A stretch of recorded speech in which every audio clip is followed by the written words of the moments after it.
नमस्कार, मैं अमित और आप देख रहे हैं आंखें न्यूज 24। अमित शाह से मुलाकात करने के बाद चिराग पासवान ने कहा कि हमारे गठबंधन की खूबसूरती और ताकत यह है कि हम लोग एक दूसरे के हाथ पकड़कर सहयोग कर रहे हैं। एक ऐतिहासिक जीत की ओर अग्रसर है एनडीए।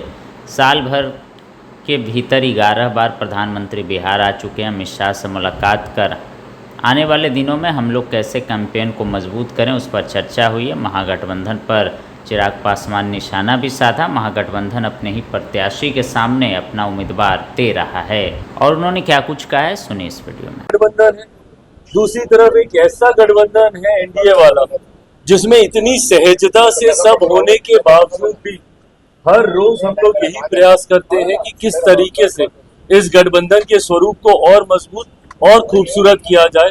इसी उद्देश्य के साथ आज गृह मंत्री जी के साथ नीतीश कुमार जी से भी मुलाकात होगी क्या? नीतीश कुमार का माहौल क्या देखते हैं?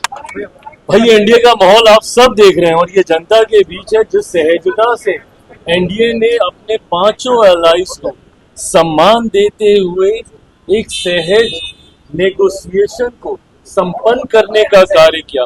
हम लोग के सारे प्रत्याशी 243 ऑफ अस, हम सबके नॉमिनेशंस क्लियर हो चुके हैं। सारे प्रत्याशियों के नाम क्लियर हो चुके हैं। कोई कंफ्यूजन नहीं है महागठबंधन की तरह कि ये सीट इनके पास है कि मेरे पास है।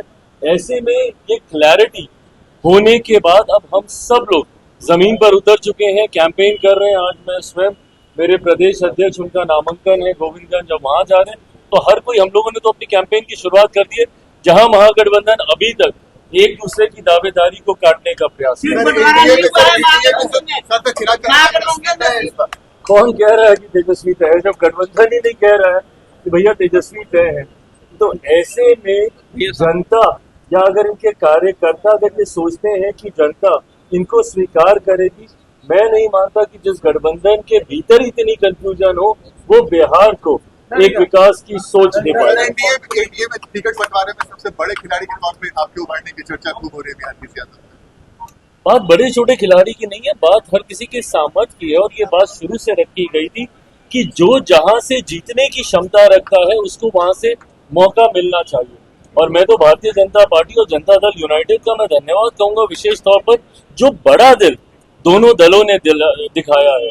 दोनों दल कंपैरेटिवली बाकी हम लोग जितने हैं उनसे बड़े हैं, पर उसके बावजूद जिस तरीके से एडजस्टमेंट्स किए गए हैं, तमाम दलों को सम्मानजनक तरीके से उनका गठबंधन में समावेश करने का, मुझे लगता है यही गठबंधन की सोच होनी चाहिए कि कैसे एक दूसरे को साथ लेते हुए गठबंधन को और मजबूत। आंखें जो आपका चैनल है उसके लिए और उसके दर्शकों के लिए 2 लाइन की हम शुभकामनाएं अपने ढंग से देते हैं। आप सब में मिठास घुल जाए बांसुरी और बीन की तरह और लोग आपको भी प्यार करने लगे वैक्सीन की तरह।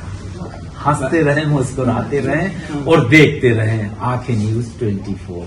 अगर आपने अभी तक हमारे चैनल को सब्सक्राइब नहीं किया है तो हमारे चैनल को जल्द से जल्द सब्सक्राइब करें, लाइक करें, शेयर करें। राजधानी पटना में कई वर्षों से शिक्षा में उत्कृष्ट योगदान दे रहा है Lohia Nagar Mount Carmel High School Kankarbagh Patna. जहां नर्सरी से कक्षा 12वीं तक की होती है पढ़ाई। 10वीं और 12वीं बोर्ड परीक्षा में 100% अंक का रिकॉर्ड। एक ऐसा स्कूल जहां पठन पाठन के साथ साथ बच्चों के संपूर्ण विकास का रखा जाता है ख्याल। खेलकूद, सांस्कृतिक गतिविधि, मैथ ओलंपियाड, साइंस ओलंपियाड और बहुत कुछ। आज ही कराए नामांकन की प्रक्रिया जारी है। संपर्क करें DS/16 Gayatri Mandir road, housing board colony east, Indira Nagar, Kankarbagh, Lohia Nagar, Patna. हमारा पिन कोड है 800020। पटना में कई वर्षों से शिक्षा में अहम योगदान दे रहा है Gyansthali high school Alamganj Patna city, जहां 10वीं और 12वीं की बोर्ड परीक्षाओं में 100% अंक प्राप्त कर रहे हैं बच्चे। एक ऐसा स्कूल जहां न केवल होती है पढ़ाई बल्कि साथ ही साथ होती है कल्चरल एक्टिविटी, स्पोर्ट्स एक्टिविटी से जुड़े गेम्स, मैथ ओलंपियाड से लेकर साइंस ओलंपियाड, जहां बच्चों के लिए स्कूल कैंपस अत्याधुनिक सुविधाओं से लैस, छोटे बच्चों के लिए वाहन और ट्रांसपोर्ट की विशेष सुविधा। तो देर किस बात की, आज ही कराएं अपना नामांकन Gyansthali high school Alamganj Patna city में, जहां नामांकन की प्रक्रिया जारी है। संपर्क करें पुलिस चौकी Alamganj main road near Alamganj थाना, पटना, बिहार 800007।